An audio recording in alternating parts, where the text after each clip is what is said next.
La première chose à éviter avec la douleur au dos, c'est de penser que chaque mouvement peut te mettre KO. Que te pencher de la mauvaise façon, c'est un coup fatal, alors que ton corps, lui, il s'adapte, il est normal. C'est pas ton dos le problème, c'est la peur du geste. C'est de croire que bouger, c'est risqué, que ça te met à l'épreuve, que ça te blesse. Mais plus tu fuis le mouvement, plus il te fait peur. Et ton corps finit par croire qu'il est faible à toute heure. Se pencher, tourner, soulever, c'est pas tabou.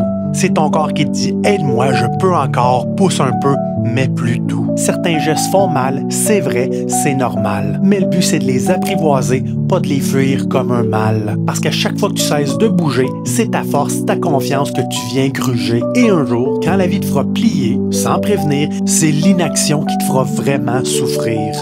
Alors non, évite pas de te pencher, de vivre, d'essayer. Réapprends à ton dos qu'il peut plier, résister, respirer. Avec patience, gravité, petit poids, routine, courage, c'est le mouvement qui guérit, c'est lui ton vrai bandage. La deuxième chose à éviter, c'est de croire que parce qu'on a mal, faut courir à la radio, à un cliché. C'est vital. Qu'une image magique va tout expliquer, que ce qu'on voit sur l'écran, c'est ce qui nous fait boiter. Mais la majorité du temps, c'est pas ça du tout. C'est pas un os déplacé ni un disque à genoux. C'est des tissus qui crient un peu trop fort parce qu'on les a poussés sans s'en rendre compte encore et encore. On bouge moins, on s'assoit trop, on se raide tranquillement, puis un jour, on se lève et bang, on a mal en bougeant. On pense que c'est grave qu'il y a quelque chose de brisé, mais souvent, c'est juste ton corps qu'on a trop laissé figer. Et c'est là qu'on se dit, faut voir à l'intérieur, faut voir clair. Mais la douleur non spécifique, elle ne se voit pas à travers la lumière. Les muscles, les tendons, les ligaments sensibles restent invisibles, mais pourtant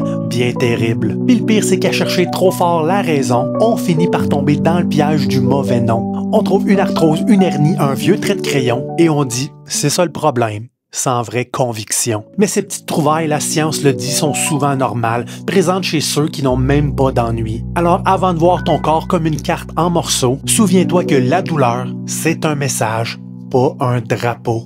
La dernière chose à éviter, c'est de croire que le repos va te sauver. Que de rien faire, c'est guérir, il faut attendre, espérer. C'est une vieille recette d'un autre temps, un conseil qui endort, qui ronge lentement. Parce que ton pire ennemi, c'est pas le poids, c'est pas l'âge, c'est l'inaction, la sédentarité qui t'enferme dans sa cage. Chaque jour, sans mouvement, sans courage, sans effort, c'est un barreau de plus qui s'érige autour de ton corps. Au début, tu le vois pas, t'as l'impression que tu respires. Mais la cage se referme doucement, sans bruit, et un matin, tu te penches et ton dos te dit « c'est fini ». Parce qu'à force d'avoir peur, t'as appris à te taire. Ton corps est figé, ton cerveau s'est fait la guerre. Et quand vient le temps de bouger, c'est trop vite, trop fort, trop tôt, et la douleur revient comme un vieux mal de trop. La sédentarité, c'est pas un refuge, c'est un piège. Une illusion de confort, une promesse qui te laisse. Elle prend ta force, ton souffle, ton élan, et te laisse croire que bouger, c'est dangereux maintenant. Mais le seul danger, c'est de laisser la peur grandir, de laisser la cage se fermer sans rien dire. Parce qu'un jour, quand tu voudras t'en sortir,